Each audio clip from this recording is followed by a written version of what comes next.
When most people hear the word Bhutan, one thing probably pops into their heads: happiness. It's this tiny kingdom tucked away in the Himalayas that made a huge splash by basically telling the world, hey, you're measuring success all wrong. But is it really the storybook paradise we imagine?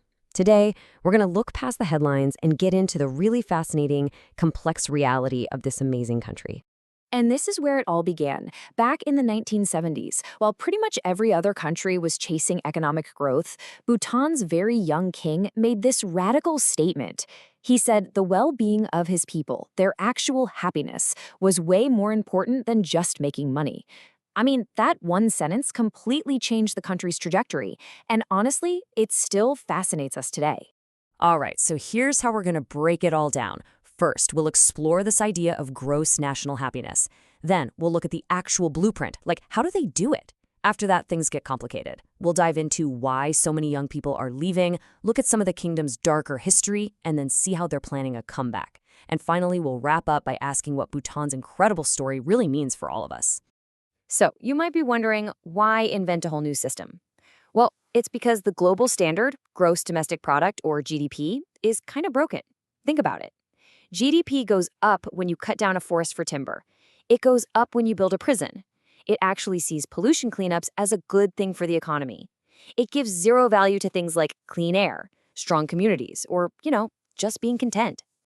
This slide really just nails the difference, doesn't it? GDP is like a simple calculator. It just adds up all the money spent, good or bad. But GNH is more like a doctor doing a full physical on the entire country. It's asking, are our people healthy? Is our environment thriving? Is our culture alive and well? Are we actually truly flourishing? It's a completely different question. And I want to be really clear here. This is not just some feel-good abstract idea. Gross national happiness is a serious, sophisticated system. It's a real framework that actually guides every single law and government policy in Bhutan. They're really trying to put well-being into practice. So the whole philosophy is built on these four big pillars. And the key is they all have to be in balance. You can't just focus on one. The thinking is that you can't have sustainable development without good, transparent governance. And you can't preserve your culture if you destroy the environment it depends on. It all has to work together. And this is where it gets incredibly detailed. They break down happiness into these 9 specific areas, everything from your psychological well-being and how you use your time, to things like community vitality and how healthy the local ecosystem is. They literally survey thousands of people across the country on this stuff to get a real data-driven picture of how the nation is doing. So, does it work? Well, let's look at the numbers. The latest survey found that almost half the country, about 48%, is either deeply or extensively happy. And what's really amazing is that number has actually been going up since 2015, even with all the chaos of the pandemic. And this focus on G&H has had these huge real-world consequences, especially for the planet. Get this, Bhutan's constitution actually requires the country to keep 60% of its land covered in forest. Today, they're at over 70%. It's one of the only carbon-negative countries in the entire world. Wow. You can even see this philosophy in their famous tourism policy. They call it high value, low volume. Basically, by charging tourists a pretty high daily fee, they make sure the people who visit are genuinely invested in preserving the culture and environment. It keeps the crowds down, and the money they do make goes directly into funding things like free healthcare and education for every citizen. Okay, so everything sounds pretty amazing, right? A carbon-negative country focused on happiness. But this is where the story gets really complicated, because despite all this, Bhutan is facing a huge crisis that seems to fly in the face of everything it stands for. And this is the giant question hanging over the country right now. It's a massive paradox. If your entire system is designed to create well-being, why are the very people you've educated and invested in, your young people, packing their bags and leaving? A huge piece of the answer is right here in these numbers. Youth unemployment is at a staggering 19%. That's 4 times the national average. And for young women, it's even worse. You have a whole generation of smart, educated, globally connected young people who just can't find the right opportunities at home. And let's be clear, we're not talking about a small trickle of people. This is a massive brain drain. We're looking at nearly 10% of the entire population, the country's best and brightest, living abroad, mostly in Australia. For a small country, that is a huge loss. And, to really understand what's happening today, we have to be honest and look at some of the shadows in Bhutan's past and some of the tough issues that still exist under the surface of the GNH ideal.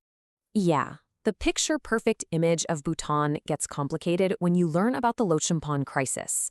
In the 80s and 90s, a one-nation, one-people policy led to the persecution and forced exile of over 100,000 citizens of Nepali descent. It's a deeply painful part of their history, and it shows that even a philosophy as well-intentioned as GNH can have tragic blind spots. And it's not just historical issues. Even today, if we look at gender, the data shows there's still a lot of work to do. Women in Bhutan face higher unemployment, they earn less than men for similar work, and they're seriously underrepresented in government. Remember that first pillar of GNH? It called for equitable development. These numbers show that for women, that promise isn't fully realized yet. But here's the thing about Bhutan, it doesn't just sit on its problems. Faced with this massive brain drain, the government is swinging for the fences. It's launching one of the most ambitious projects in its history to build a future that will make its young people want to stay, or even come back. And the heart of this plan is something truly incredible, the Galifu Mindfulness City. This is not just another city, it's a massive new economic zone they're building from scratch right on the border with India. The whole point is to create thousands of jobs in future-focused fields like green tech and education, jobs that perfectly align with GNH values and might just be cool enough to lure that young talent back home. And this isn't just a big dream either.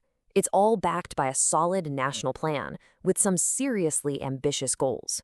By 2029, they want to double the size of their economy, become a high-income nation, and improve their own food security, all without compromising on their core principles of gross national happiness.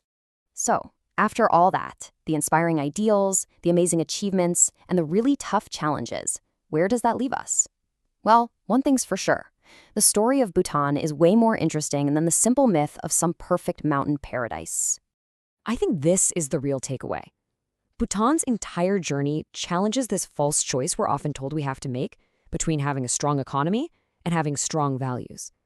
They're trying to prove that growth should be a tool to make our lives better, not a goal that just consumes everything in its path. And in the world that's struggling, that's a powerful lesson. In the end, Bhutan isn't a perfect utopia. It's a brave, real-world laboratory for well-being. And that leaves us with this final question to think about. Is what's happening in Bhutan a blueprint for a better future? Or is it a cautionary tale about how hard it is to make beautiful ideas work in the real world? The answer is probably a little bit of both. And their unfinished story is definitely one we should all keep watching.